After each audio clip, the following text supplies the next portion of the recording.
Brookstone was a chain of mall-based retail stores that opened in 1965 and closed in 2018.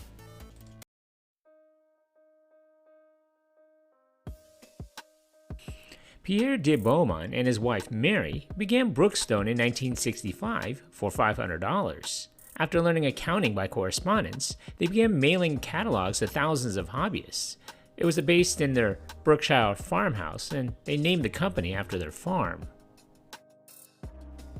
Pierre was known as a tinkerer, and Brookstone's start and initial product base was driven around the purpose of making hard-to-find and useful items/tools.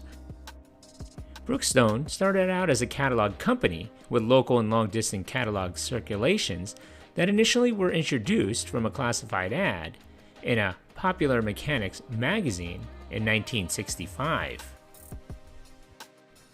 Ads from 1969 to 1970 issues of Popular Mechanics list items such as spring winder, a glass cutter, a rust remover, and a versatile positioner. The catalog was targeted at woodworkers, do-it-yourself hobbyists, and collectors, and it contained high-quality items that were both functional and fun. The emergence of this catalog into the public domain marked Brookstone Inc.'s foundation as a catalog marketer that would soon become known for its unique and useful items.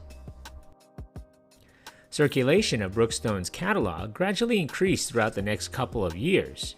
During that time, customers near the company's New Hampshire-based headquarters began stopping into the distribution center to acquire products on the spot, rather than waiting for shipment to their houses. The demand for unique products that Brookstone offered developed into a stronger consumer demand-based system that led to a need for specific Brookstone retail stores. It became quite clear that the demand for a retail store existed. Brookstone opened its first store in 1973 in Peterborough, New Hampshire. Due to the growing success of this store, Brookstone opened a few more retail stores in the New England area, but concentrated most of its efforts on the catalog sales, which accounted for 80% of the company's yearly revenue. Of the few stores that were opened, most were managed by Brookstone employees who were more proficient in selling material out of the catalog than in working effectively on the sales floor.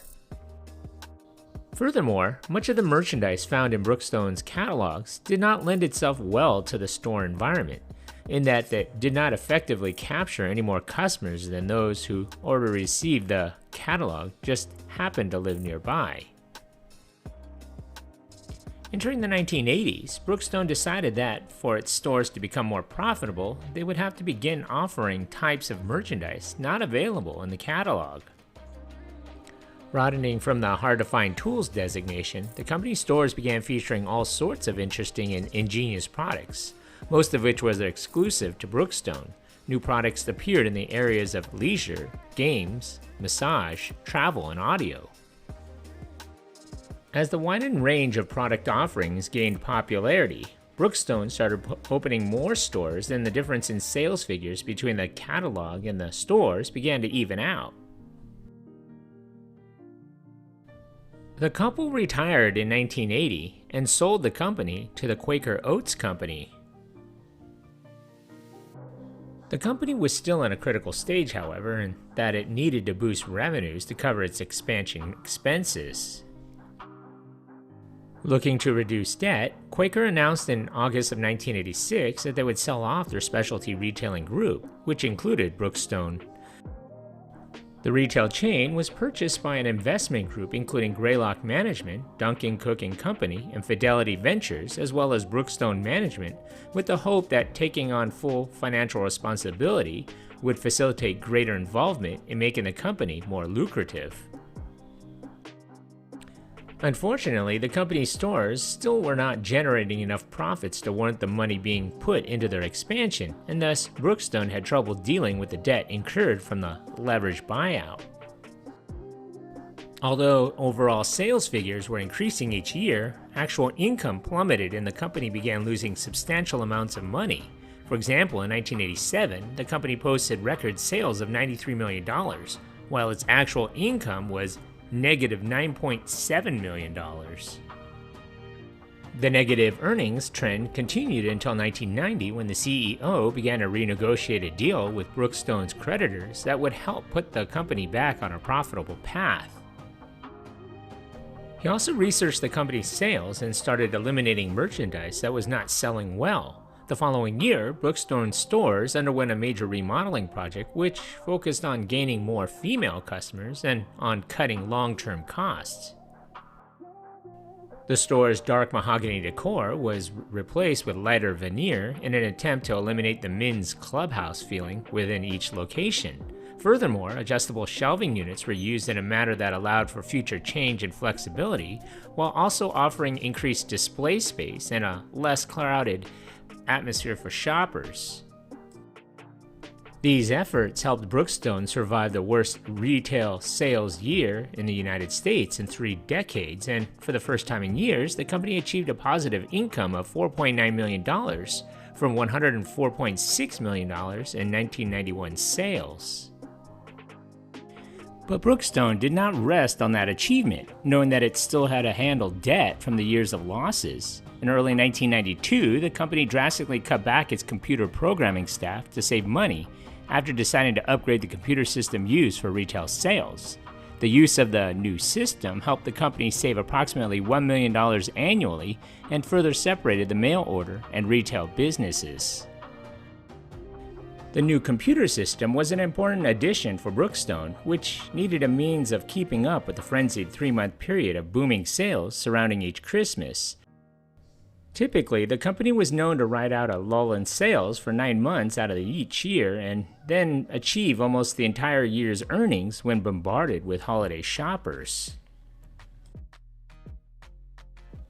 In 1992, Brookstone began testing a new sales avenue when it opened 5 sales kiosks during the holiday season in shopping malls, where Brookstone stores were already located. The kiosks were freestanding sales booths that featured a limited selection of Brookstone merchandise. Designed to capture shoppers as they walked by in the mall, these kiosks opened on November 1st and operated until the day after Christmas.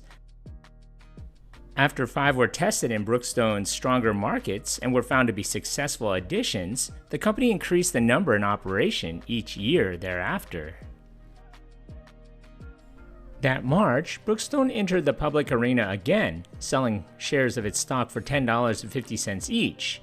After only 4 months, that figure had increased dramatically and shares were trading on the NASDAQ. Ironically, the successful recovery that Brookstone achieved was due mainly to its retail segment, which originally had been its source of its problems. But by 1993, the company was operating approximately 100 stores across the US, which were generating a huge 85% of the annual revenue. Its only remaining problem arose when it decided to circulate a new version of its catalog. In addition to the hard-to-find tools catalog, Brookstone started sending a catalog containing its retail items to areas of the country that were not served by a nearby store. Over the course of the 1990s, Brookstone moved away from selling tools and similar items and began to focus more on electronics. Because of this addition, the company began to experience a need for access to retail merchandise for the catalog segment, and vice versa. But the 2 computer tracking and distribution systems were almost completely incompatible. Another addition to Brookstone's customer service procedure came when it was announced that if an item was ever out of stock in a store location, the company would ship it directly to the customer from the distribution center at no cost. The company entered the new century operating approximately 150 stores in 32 different states and in Washington, D.C., as well as more than 100 sales kiosks each November and December. Catalog sales were solid as well, although accounting for only 15% of the company's total revenues, having grown from a catalog advertised as for sale in small print in the back of another magazine. In June of 2001, Mary de Beaumont passed away at the age of 87. By the mid-2000s, Brookstone stores were redesigned and remodeled with tile floors and track lighting. In 2011, founder Pierre de Beaumont passed away at the age of 95. In January 2014, Brookstone missed an interest payment to bondholders on their debt of $125 million from the original Osam Childs Temasek buyout.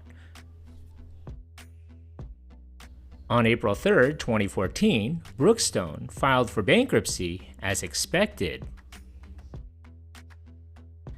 In June of 2014, Brookstone was purchased by a Chinese investment firm, Sailing Capital, and a Chinese conglomerate called SunPower for more than $173 million. The company emerged from bankruptcy in July of 2014.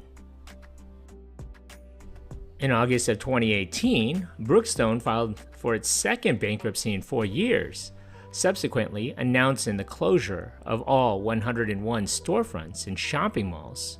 The airport stores and their website would remain unaffected and would stay in business. To this day, the company website is still up and running. So what do you remember about this place? Leave a comment or a suggestion for a future video below. And if you haven't already, hit that like button and don't forget to subscribe to my channel. Thanks for watching.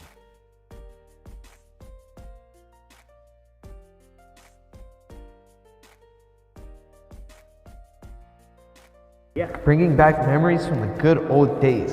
That's super cool, man.